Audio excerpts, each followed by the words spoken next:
Microphone check 212. Ladies and gentlemen, welcome back to It's the Bearded Man podcast with your favorite, the world's favorite bearded man, Bob Bay. September 14th, 6:44 p.m. We cooking up on this lovely Monday morning. How y'all doing? What's going on? Episode 27 in the books. We out here. Let's go. Wow. Feels good. I had somebody actually DM me today, and they responded to an Instagram story for episode 26 that rolled out today with my man Reese Hopper, and this person said, "Yo, man, I just blinked an eye, and all of a sudden you have 26 plus episodes out. Like, I need to catch up on some of this." And I kind of laughed at it. I was like, "Yeah, that's actually really dope. We're actually starting to bring this podcast into fruition." 26 episodes is not a lot in the grand scheme of things when you compare it to somebody like Joe Rogan, who's 1,500 plus in the game, but it's starting to come to life and it feels fantastic. Definitely when I started the podcast, it was just as a solo, as I talked about before, it was really just me creating a platform to share my voice. And it's been great to now get some guests pumping in here to really start to balance out, 2 pods a week, one's with a guest, one's solo dolo, which I know y'all love the most. Hopefully, fingers crossed. But it feels good. We're starting to finally bring this thing to life, and got some guests lined up. Just recorded a great podcast yesterday, Sunday in downtown LA. If you're watching my Instagram story, you would know with who, which means I'm going to plug myself up at Bob-A, B-O, 3 B's, 4 A's, and a Y. You better be following me on IG, because that's where I'm posting little snippets of some of the content that we have coming up.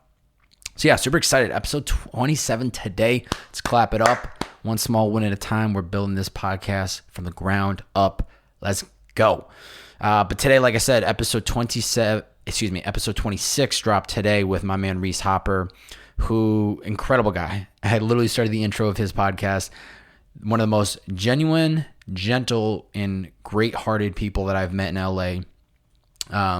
Reese has he's just a very positive dude. There's something about him that anytime you're in a room with him, there's just nothing bad to say about this guy.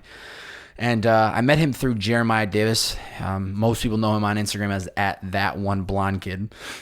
And I met him through Jeremiah as both of them went to college together. And then after college, they started getting into this whole content world. And Jeremiah, as like a lead creator and director, Reese has been able to help grow with him, and it's pretty much his go-to content producer, where he helps manage and execute some of these incredible projects that they're working on behind the scenes. So it was awesome. It was great to reconnect with him. He was somebody I had on Purpose in the Youth back in 2018. So it seems like a lot of these podcasts with guests are bringing back old guests that I had talked to some will probably be 3 years ago. But it's a great platform. And I was just super excited to have Reese on the podcast. I think overall the quality of it was great. Touched on a lot of great things. And I hope people are enjoying it as much as I am as creating it. And if you're not, it's okay, because I got more content coming. So, if you don't like that one, you might like the next one. And if you don't like the next one, you might like the one after that. So I would just say sit tight, put on your seatbelt, enjoy the ride with me, see where this thing takes me, and see the incredible guests that we get along the way. One episode at a time, we're growing this thing to the tippity top, baby. Let's go. As of right now, 57 days with no booze. Let me say that one more time. 57. That's 5 and then a 7. You put them together, you got 57. That's right. 57 days with no booze. We're going for the 100.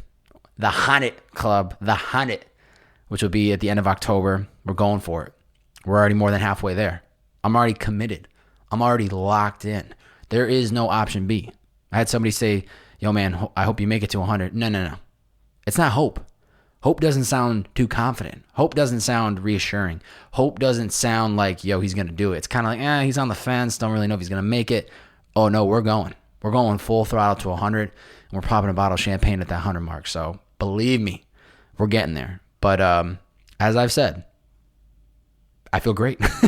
There's literally, I don't even know how to explain it other than I feel great, feel mentally clear. I actually went to a little gathering in Malibu this weekend, social distancing the whole nine. And I got back, and my buddy Dylan, he's like, "Yo, did you, and he put up like the shaka, but as in like, drink booze." I said, "Absolutely not, brother. I was crushing Red Bulls, catching vibes, and I did not touch any booze, and proud of myself. So, 57, keep it going. Quick little update, as I'm sure none of you probably are really like sitting at the edge of your seat going, what's going on? Started doing that newsletter, The Bearded Wisdom, and I was pushing it as weekly, and then realized that I was just like pumping through the week, and I kind of wanted to add a little bit more balance into my life once again. Always constantly reassessing, ladies and gentlemen, constantly reassessing what we're doing. So I think with just the podcast itself, with doing 2 pods a week, is plenty of work, keeps me busy enough. And I will just say from this moment moving forward, it's just going to be a newsletter when you get it. I might go off the radar for a bit. And similar with blogs, I was going like 6 or 7 weeks straight where it was like a newsletter every week, a blog every week, a podcast every week with a guest, a podcast every week solo. And it's good. But, I just know that if I get head down on this rhythm, that when this inevitably changes, or I start like using my weekday time to like go out and, do things, I'm going to like be mad at myself for actually not delivering it if I get too consistent with it, which this sounds weird. I'm like, dude, you're such a weirdo, bro. You're so obsessed with like productivity and getting shit done. Like, it's weird how obsessed I am about it, but I just like continuously growing. I like pushing things forward every day, little inch by inch. And, that's just how we grow everything that I'm doing content related and everything where I want to be. Step by step, we got to do it. But yeah, overall, I feel great. I'm feeling great. I just love doing these podcasts. I'm just getting so hyped with where this direction's going. And even the last couple guests that I've had, they're just pumped with how the experience has been, which ultimately is my biggest thing, is like, I want people to have a great experience, especially as a guest. And I want the listeners to enjoy it too. But most importantly, I want the guests to enjoy the experience. And this guest that I had yesterday enjoyed it. He was pumped. He's like, yo, when is this shit dropping? I was like, not for 2 weeks. He's like, come on, bro, push that shit out right now. I said, no. All great things take time. We gotta grow it slow. Cool. That's enough housekeeping. Thank you for sticking with me through it all. Today's subject, big subject, big topic of discussion. What does it take to build a $1 billion company? Now, before you start pointing fingers at me saying, Bobby, bearded man, what the hell do you know about building a $1 billion business? You ain't got no $1 billion business. Well, let me just say this. I'm a work in progress, or as I like to call, a WIP of the Bearded Man brand, okay?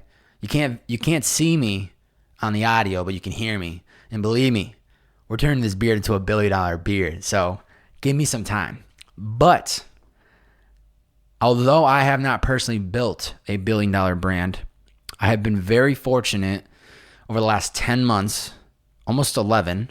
It'll be actually 1 year next month in October, end of October.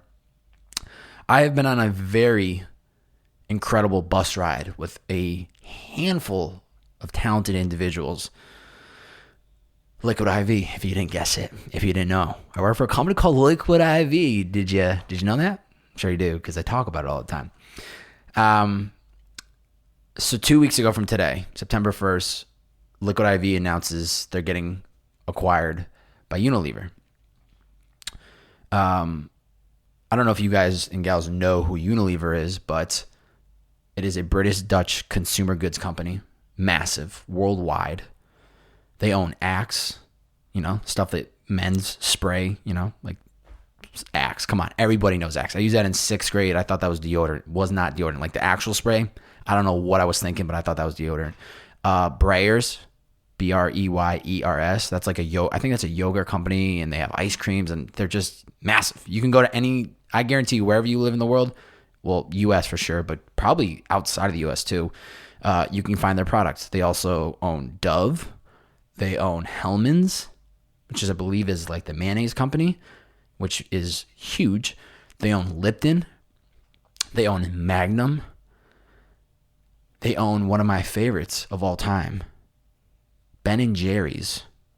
If you've been following me on Instagram, you know I like to call the Ben & Jerry's pint the one-sitters. Now you might ask why. Why do you call it a one-sitter, Bobby? Because if you buy a pint, you got to eat it in one sitting. There's no scoop a couple bites here, put it back in the freezer, scoop a couple bites there, put it back. No. The pints are one-sitters you must consume at one moment. That's it. It's what you got to do. But I've been incredibly lucky, fortunate to sit in the back seat of this bus, do my part, and see what it truly takes to build a $1 billion business. I know most of the people that listen to this podcast are very growth mindset, entrepreneurial, creative interests. Most people, if you're hearing this, you have an interest in going against the grain. You want to do the things that seem impossible and are not necessarily the common path that a lot of your peers probably are taking, unless you are somebody that has surrounded yourself with people that are taking the unorthodox in life, where it's not really a set blueprint of how you go from point A to point B. You kind of have to figure it out as you go. You have to write the script of your own storyline as you go. But I think most people that listen to this podcast are very entrepreneurial mindset, growth mindset. You just want to reach your highest potential, and you want to do things that are so much bigger than yourselves, which I love. It's literally me. I have looked into some of the stats. That's one thing I've been doing more with this podcast than I never did with Purpose and Youth. I'm really trying to appreciate the analytics, not let the numbers get to my head of oh, we're not growing in numbers, or not letting it really steer where I go with this podcast, but just to really see the growth week over week, how to grow this thing, what's working, what's not, why do we see a huge spike in plays, really from an analytical standpoint, trying to understand. We have a lot of male. Majority of you listening are male. So it's just it. We have a bunch of males. For the very few females that are out there, thank you.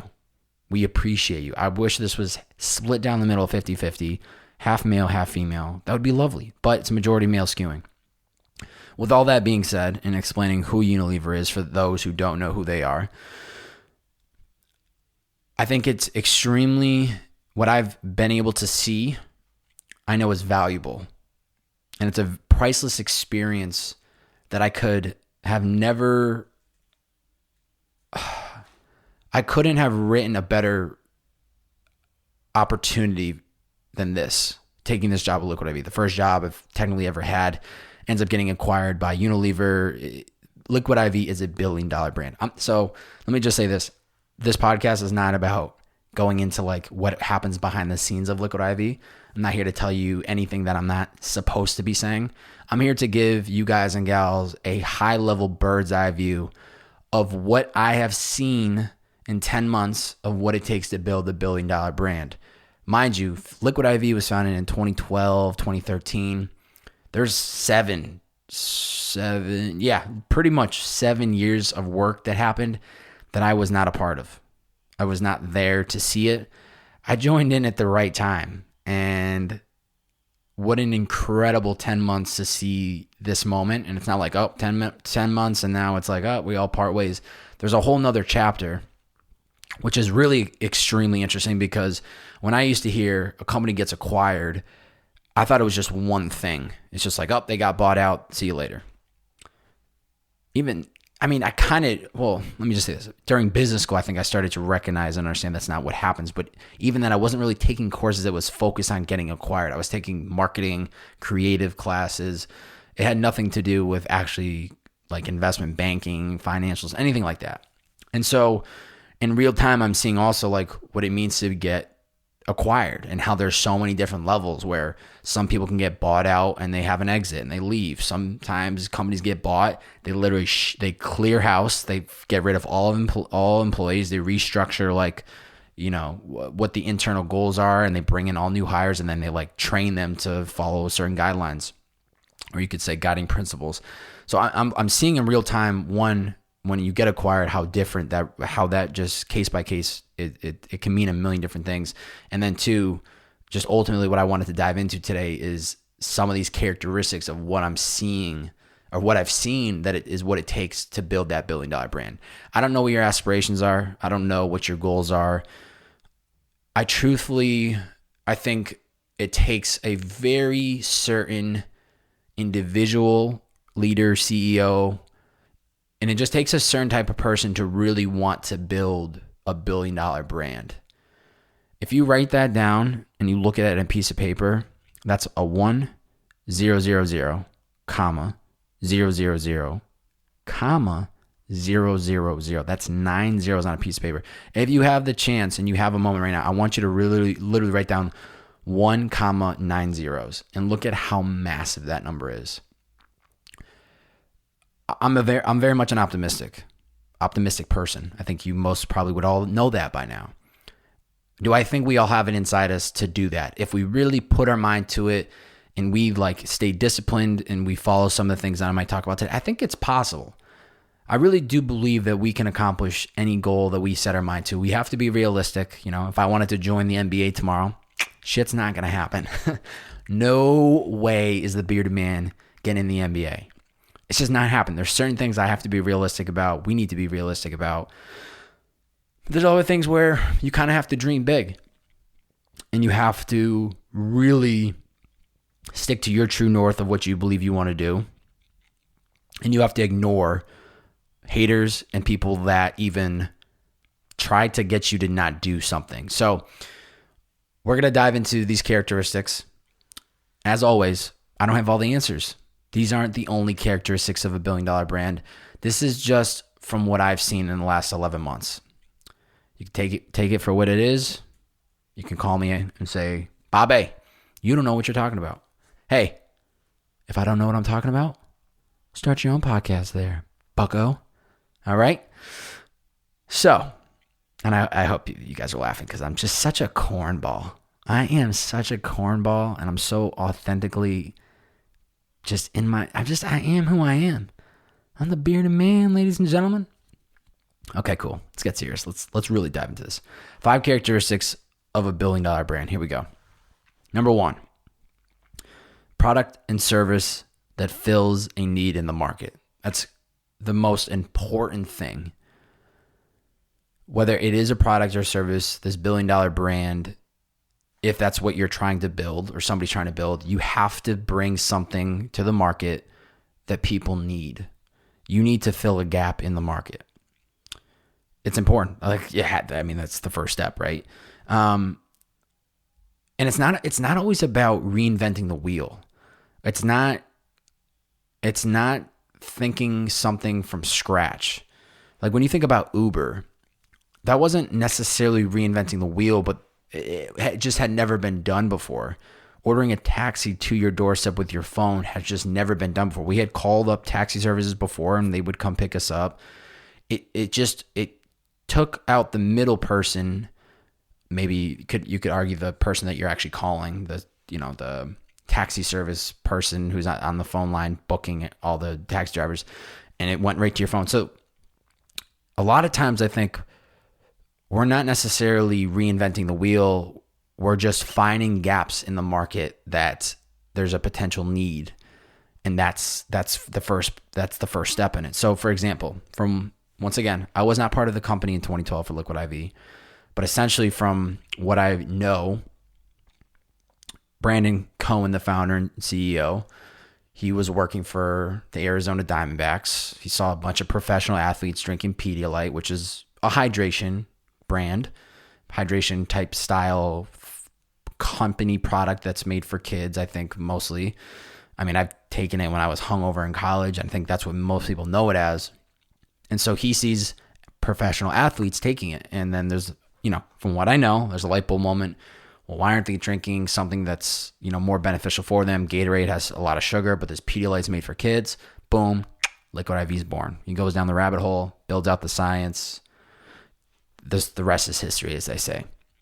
So he saw a gap in the market, and then he went all in on that. Now, fast forward, I just saw this on a website tonight, over 200 million plus sticks sold worldwide. 200 million.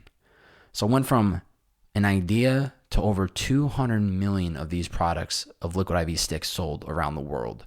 That is unbelievable. So that's the first thing. We have to, now, to get to that 200 million for Brandon and the Liquid I.V team, it all stems back to that light bulb moment of seeing an open gap in the market.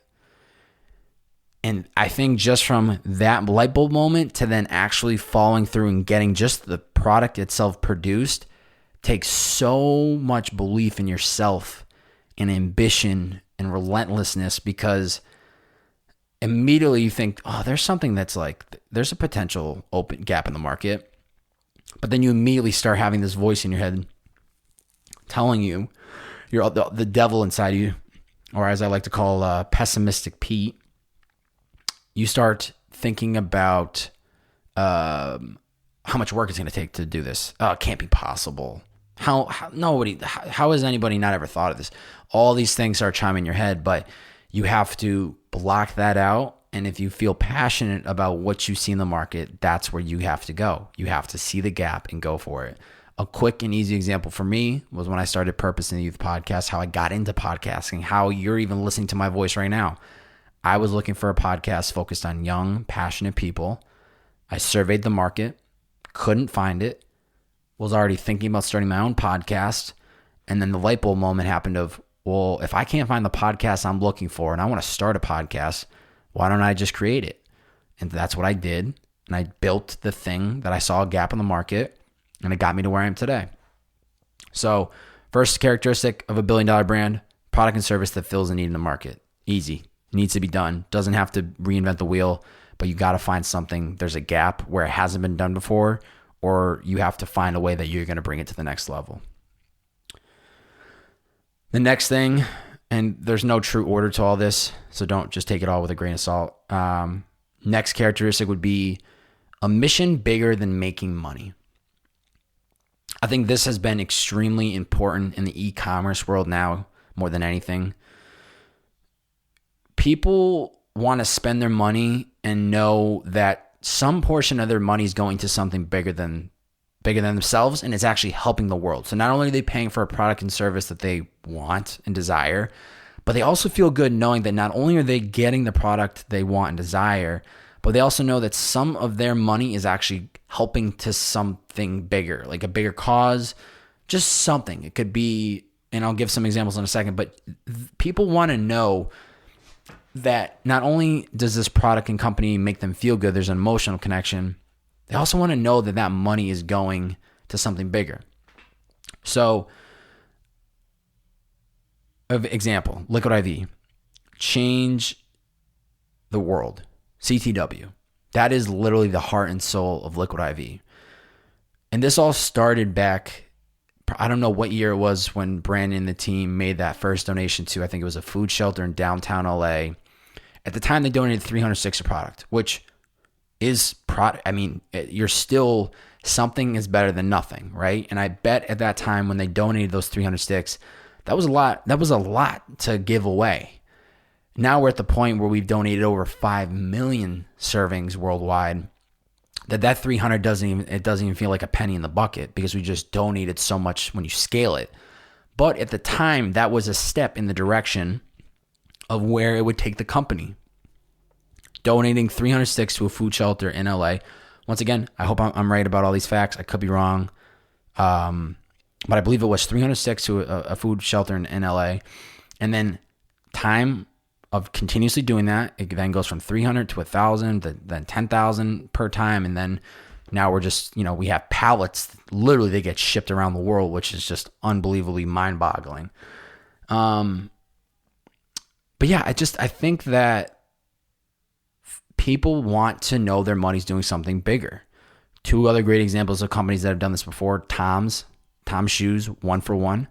For every time you buy a pair of Tom's shoes, that gets donated. A pair of those same shoes gets donated to somebody around the world. How cool is that? When your shoes arrive at the door and you put those babies on, that is somewhere else in the world getting put on somebody else who can't afford those shoes but needs them. So I think not only does it feel good to know that your money is going to something bigger, I think it also feels good knowing that every time you put on those shoes, you know that you put your money towards something that really is bigger than you and that is helping somebody else out there. So I think Tom's, it was probably one of the first companies that I started to really see that. I'm not saying they were the first company to do it, but a long time ago, maybe like sometime in high school when Tom's was really popping back in, like, for me, it was, 2010, 2011, when I think I started seeing a lot of people wearing it in my high school.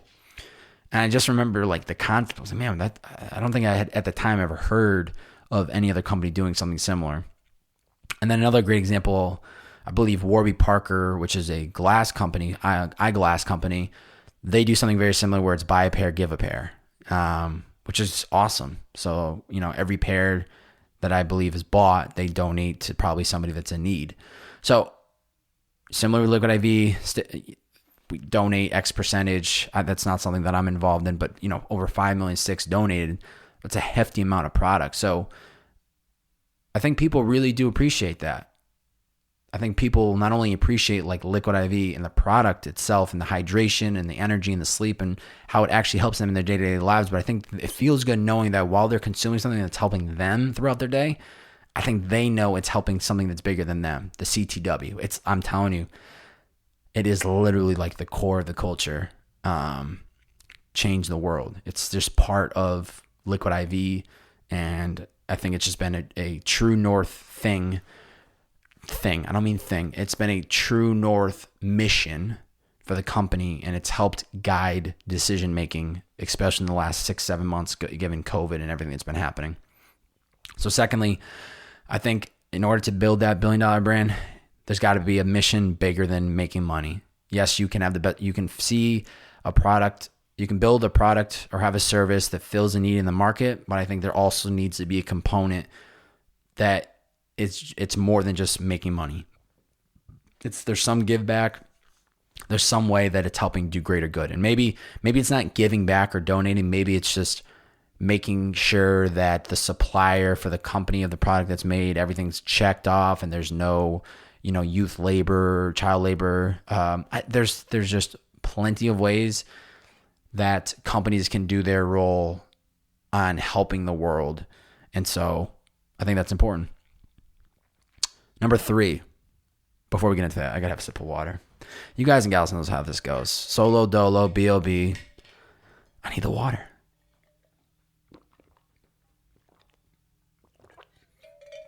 I'll tell you right now, if I could invest stock in water, I would. And that probably sounds stupid because, hey, Bob, water's free. It's outside. Hey, I know, but it tastes so good. Moving on. Number 3, company culture. Company culture that cares about one another. Okay? I'm not just saying, yeah, $1 billion brand, one of the characteristics, you got to have company culture. That's boring. Cool. Yeah, we all need company culture. But when I say this, I truly mean it. You need a company culture that actually cares about one another. And I could say I've felt that energy from day one with Liquid IV. So the great Gary Vaynerchuk, if you guys are familiar with him, he always says, hire slow, fire fast. And I never understood that in the beginning. When he first started saying that, I'm like, I don't get this shit. Why would you hire slow, fire fast? It doesn't make sense to me. Hire slow in the sense, take your time with taking people on to the team. You would rather take the time, really, even if it takes you an extra 2-3 months to find a person for that, perfect position, specific position, you'd rather take the time now and make sure that when that person gets there, that's the right person. Because if you're hiring too fast and you're not taking the time to really feel out, is this person the right fit for the company? You're going to end up maybe losing them or having to fire them. And then in that same process, again, finding somebody new, bring them in, not the right fit, because you're just continuously hiring fast. You're not taking the time to feel them out. And then it just doesn't work for either the company or the person that's being hired, because neither or they're just bouncing around. And so every person at Liquid IV really, and it's been tough with COVID, but I feel like everybody there, if it's like meant to be there in a weird way. Like they really take the time to find the right people. And that's not to say that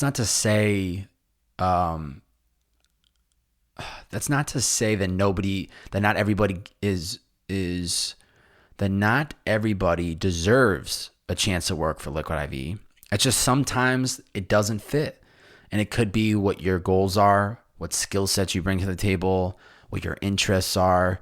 There could just be certain things that it just doesn't make sense to bring you onboarded, And now, mind you, I'm not in the hiring process. Once again, this is just the bearded man, bird's eye view from what I've seen. This is what I think Liquid I.V does a really good job with is hiring the right people. And they're very thoughtful. Once again, I think I'm not in the one hiring, but they're very thoughtful about who they do bring in. And when they present that full-time offer, they're very confident in this individual. And it's not, oh, we got to hope they take it because we don't have anybody else. It's like they've probably, I don't even know what the percentage is of offers and acceptance, but I would bet it's probably high because they just do a really good job of making sure that everything checks off and the person seems like the right fit, vice versa. And so by the time that offer gets extended, I think most times they probably take it. And then even after you sign up and you sign up, you make it through that process and you become an employee for Liquid I.V. What I've heard from other employees that have been recent hires, once again, it doesn't help because B.O.B. was a freaking Uber driver before this, so I didn't really ever have a true job before this. But I've been through actually, there's nothing I can say. I was going to say I've been through interviews, but that's beside the point. What I have felt from day one when I went through what we call the onboarding process, and from what I've heard from the people that have recently joined, is they love it. The onboarding process is really important where literally like the first 3 days of you at the company, you're probably not even doing your actual job or like even getting involved in it. You're just simply having meetings with team members on the team to just get face-to-face connection, to just talk to each other and learn about one another. And I think that's really important because it can be overwhelming when somebody new is coming into a company and you don't know anybody and you're just like thrown in and you have to start working.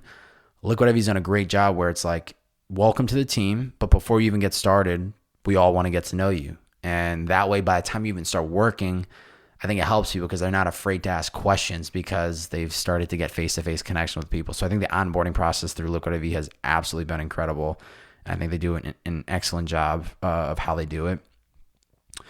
And other than that, once you actually become the employee of Liquid I.V, everything is, now this is all prior to COVID. It's been really interesting doing this whole COVID remote because it's been harder to actually have that company culture. But I will say before we all went remote, I mean, the company takes time, resources, money, energy to make people feel loved. And whether that was a biweekly meditation that we would have where we had a meditation person or an instructor, meditation instructor come in and actually do a guided meditation. Also had bi-weekly like 15-minute massages, which, whew, man, that puts your boy in place. I was feeling some type of way after doing those little 15-minute massages. Man, whew, feeling real good. There was a couple of times we had happy hours. We had a Christmas party, which your boy got turned up responsibly. But awesome. Just like there's all these moments and times where the company goes out of the way to make sure that the employees feel welcomed, or welcomed, not welcomed. What are you talking about, Bob? Mind you, this is the end of the day, so you got to remember I'm a little cooked in my mind because I've been working all day. But they make you feel appreciated. That's what I meant.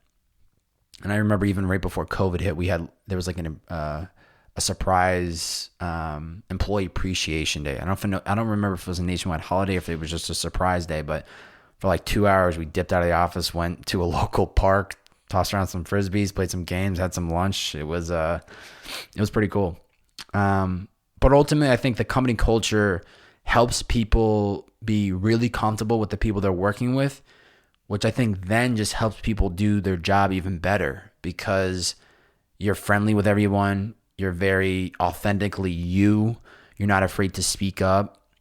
And what I think is was a really weird but amazing moment for me. Not weird in the sense of like I was weirded out, but like long story short, back in February, I kind of had like a breakdown one time. I've had breakdowns before. I mean, come on, we all have them. Some macho guys out there don't want to talk about it, but your boy, the beard man, always loves to talk that talk. Anyway, long story short, I pretty much had a breakdown in February, posted a video on Instagram, just like explaining what was going through my mind, and I was bawling my eyes out. And I just remember that weekend, and when I got back to work that following Tuesday, because it was like a Monday holiday, I just had a bunch of people reach out and say, like, they're here to support me if there's anything they can do. And it meant a lot, because I think we sometimes forget that our job is our job, and hopefully we all find that career that we're super passionate about. But at the end of the day, we're all humans, right? So like when we leave that office or we shut our laptop for the day because we're all remote, we're human beings. We have emotions. We have things that are happening outside of our lives, whether we realize it or not. For other people, we don't know what people are going through. It's really hard. That something I've really learned is that you could see somebody smiling, but sometimes there could be something underneath them that really is bothering them, and they're just afraid to speak up. So I just think it's really important, if you want to build something so big, $1 billion brand, you really got to have a company culture that people care about one another. They feel welcomed. They feel okay to be who they are. They feel authentically themselves. And I think it ultimately just helps work. I think people are willing to speak up more and to share their opinions more. And I think you just ultimately get better quality work out of every individual, because they feel appreciated for the job and company they work for. Vice versa, the company appreciates them. I think it's a win-win for everybody. Number 4, team guiding principles. So the company culture is important. That's like the structure of how people feel about one another and the environment they're in. But then when it comes to actually working, I think it's really important that there's some type of guiding principles that kind of give people structure. Not structure, but like guidelines. Almost like a playbook. That's what it is. It's a playbook to follow when faced with decision making. And I think it just helps people operate within their own individual jobs. So I won't get into all of them. But at Liquid I.V, we have 13 principles. And I will give you 5 of them that I think really are important and that I've really appreciated. And I think, I just think these are really important. So 5 of Liquid IV's guiding principles would be, first one I'll give you is accountability. And I have these pulled up. Accountability. Our team members take ownership for everything they touch rather than waiting for others to finish the job. Every person on a project is 100% responsible for that project's successful completion. Accountability is key. Great example for me right now is this role that I have as the podcast specialist, right? I report to our e-com director. He pretty much oversees everything that I do. He knows pretty much what I'm doing. But at the end of the day, I'm the only one that's in it on a day-to-day basis of the podcast stuff. So if I slack off or I'm not getting things done, it's going to be very obvious why things aren't getting done, because I'm the only one. I think they're in a bigger scale in corporate America. It could be maybe easier for people to fly under the radar because there's massive teams, and maybe there's just so many people touching projects that it's hard to pick up on like who's actually not doing their work or whatever. But I think the accountability is something that's really important, because when you're trying to build that $1 billion business, everybody's got to be doing their fair share of work. If somebody's not, it's just not helping the bigger picture. It's not helping grow and execute whatever that vision might be. So I think accountability is absolutely key. Second one of guiding principles I think is really important that I really love is rocks. Filling your day is like trying to fill a cup with rocks and sand. If you put the rocks in first and then the sand efficiently fills the cup to the top. That's why we call our priorities our rocks. We get the important stuff done before we deal with the small stuff. So as an example, I have a weekly meeting with my e-com director, every Monday, with just my rocks for the week. And I'll bullet point, what are my big tasks that I need to get done this week? Inevitably, my emails might get blown up with a couple emails that I didn't expect, or other things might happen along the way. But as long as I know what my rocks are for the week, there could be a to-do list of 10 things that I need to get done. And I continuously am reassessing what are my rocks, and it allows me to reprioritize what needs to get done in this very moment. I'm sure we can all think of times when we get super anxious, super worked up. There's a million things we need to get done. We don't know where to start. Having these rocks has helped me figure out what needs to get done and when, and just knowing and being okay with there's always going to be more work that needs to get done, and I'm okay with that. As long as I made some progress on the day, I'll get back to that to-do list on the next day. So I think the rocks is really important because not only the accountability aspect I was just talking about, but the rocks helps us get things done in a timely manner, and it helps us prioritize what needs to get done and when. Next would be bluff. Principles bluff. Bottom line up front. We value communication in every meeting, project, or task. A clear objective is key for clarity of purpose. So just getting straight to the point, whether it's in an email or whether it's like sending an agenda to a meeting. What is the point of this? In one line, super straight to the point. No big words, no like trying to sound smart. Bluff.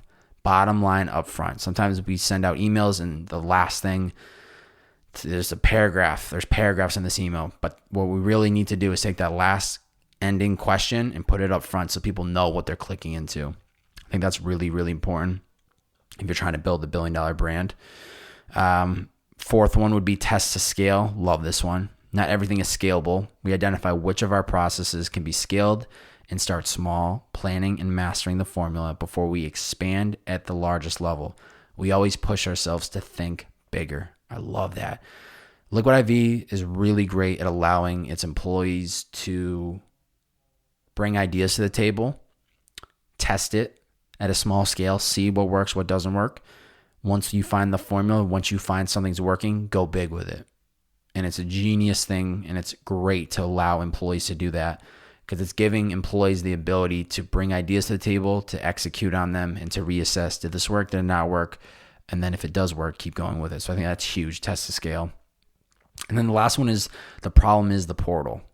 Oftentimes, I think this one's all about perspective, but I'll read it first. The problem is the portal.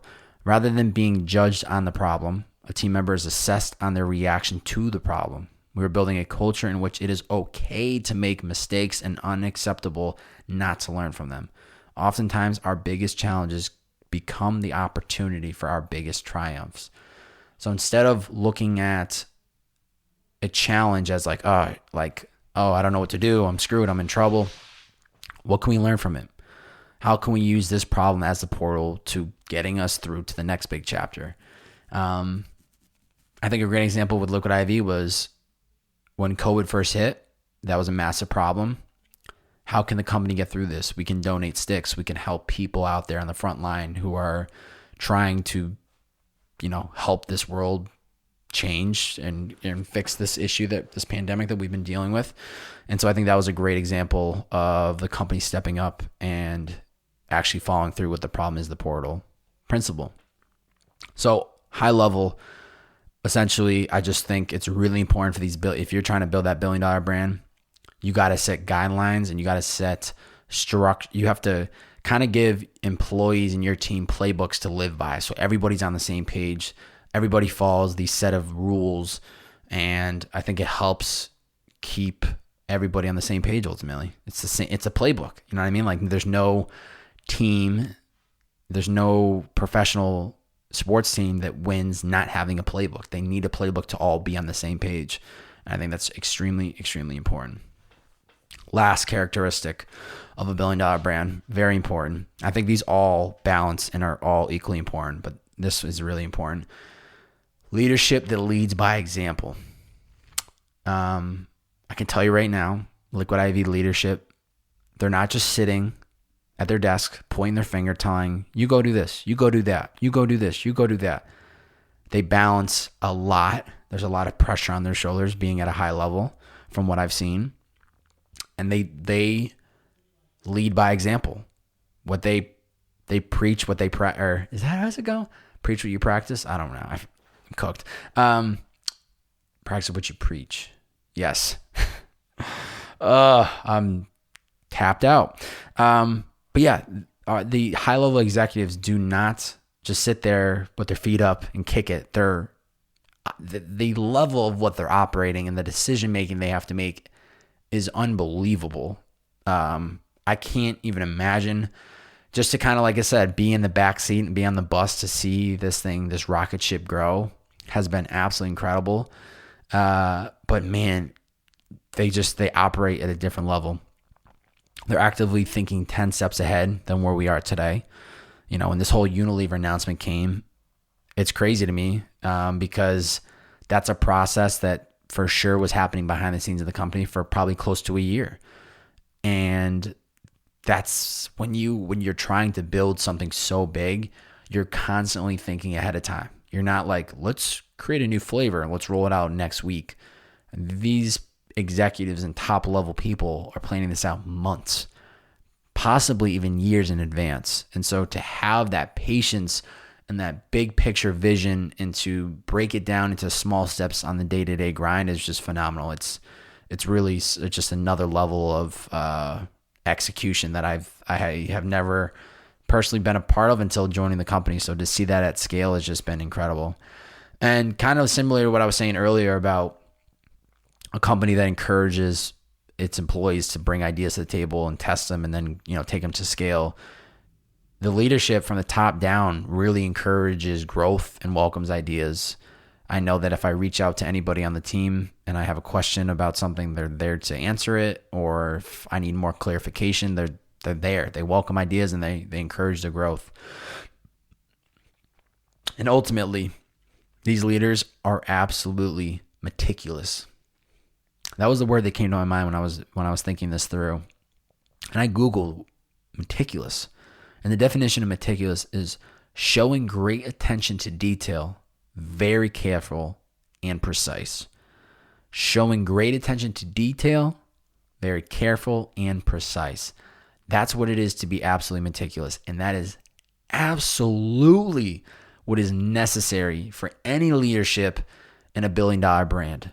Everything has to be accounted for. Every detail matters. It matters from the ground up, the foundation to the top executives. It's extremely important. And I think the leadership does a great job of this by doing monthly all staffs that we do, where everybody gets an update on where the business is at, and we all get pretty much, it's like a refresh button of this is where we are, this is where we need to be by the end of the month, by the end of the quarter, this is where we're going for next year. Everybody feels like they're part of something bigger than themselves. Even though I might not touch certain areas of the business, I get to hear about what's happening. And so it allows me to see like how my role is actually playing a part to a bigger picture, which I think is really awesome. So I think these monthly all staffs, that even though we don't do them in person like we did before, we now do them in Zoom, extremely important. And I think it just keeps everyone connected and understanding like where we are. And the last thing I would just say is extreme passion. It's very clear and very probably obvious, but the leadership team needs to have passion. You can see it and feel it in people that are not passionate, and not in Liquid IV specifically, but in general. I think we can tell when somebody's not passionate about what they do, which you want everybody to be passionate. And I could say honestly that everybody that I have communication with at Liquid IV is passionate about their whatever they touch, whatever their role is. And so I think that ultimately, once again, helps build that $1 billion brand. So to highlight it all, 5 characteristics of building that $1 billion brand. 1, product and service that fills a need in the market, has to happen. 2, a mission bigger than making money. Yes, we all want to make some loot. We all want to make money, put that in our pocket. But the mission's got to be bigger than making money. There's got to be some give back component that I think is really helpful. I think people like knowing their money's going to something bigger than them, and it's helping people. Thirdly, company culture that actually cares about one another, really important. I think that ultimately helps people do better work within the company because they feel more comfortable to be doing the work. 4 would be team guiding principles, gives people a playbook to follow so that when they are up against the wall or they're not sure what to do, it gives them some rules to follow. And then lastly, leadership that leads by example. They're not sitting up on the throne pointing, this is what you got to do, this is what you got to do. They're down there, they're in the trenches with you, and they're putting in that work. And truthfully, I can say it has been an absolute honor and a privilege to see what I've seen with Liquid IV in the last 10, 11, almost 12 months. And this experience is priceless. Liquid IV will become a brand that if I ever have kids someday, I will be able to say that I was part of this team before there were 30 employees. And when it becomes a worldwide brand, it's going to be incredible. It's just the experience is just absolutely priceless, absolutely priceless. And lastly, I will say this, a couple things about characteristics of a $1 billion CEO from what I've seen from Brandon Cohen. 5 things. I've seen a lot more, but I will just say these 5. He's absolutely relentless. He is authentic in what you see and what he presents to the world. When he says he wants to change the world by donating product and helping people, he means it. I've seen it. I've heard it in his voice, and I know it's a fact. He's very empathetic. Cares about his team more than anything. There was a moment back, and once again, actually, in February, when I was talking about it earlier, and I had that breakdown moment. That following week, when I got back into the office, there was a Friday night right before I was leaving. He called me into his office, and he pretty much pepped me up. He was firing me up, and he was just kind of saying how he was once in my shoes of what I was going through, and here's the steps that he took to get out of it. And, it's just going to take time. And it meant a lot, because as somebody that is so focused on building his mission and his passion, his baby, to then take the time to really get on a ground level with me and spend that time talking about something that doesn't necessarily impact the business, which I guess I could argue it does, because like I was saying, you want your employees to be comfortable and safe and feel great. Not great. You just want your employees to feel good. So when they're doing the work, they're doing the best of their work. And I think that moment was really important, and it opened my eyes to kind of what I needed to do to fix what I was going through, which is what I've been talking about in this podcast for the last couple of weeks, is just balance. Balance, balance, balance. Excuse me. It's been one of the biggest things. Number 4, characteristic of a $1 billion CEO would be communicator. He's an incredible communicator. He just gets it. He can feel people out, and he's just incredible communicator. And then lastly, problem solver.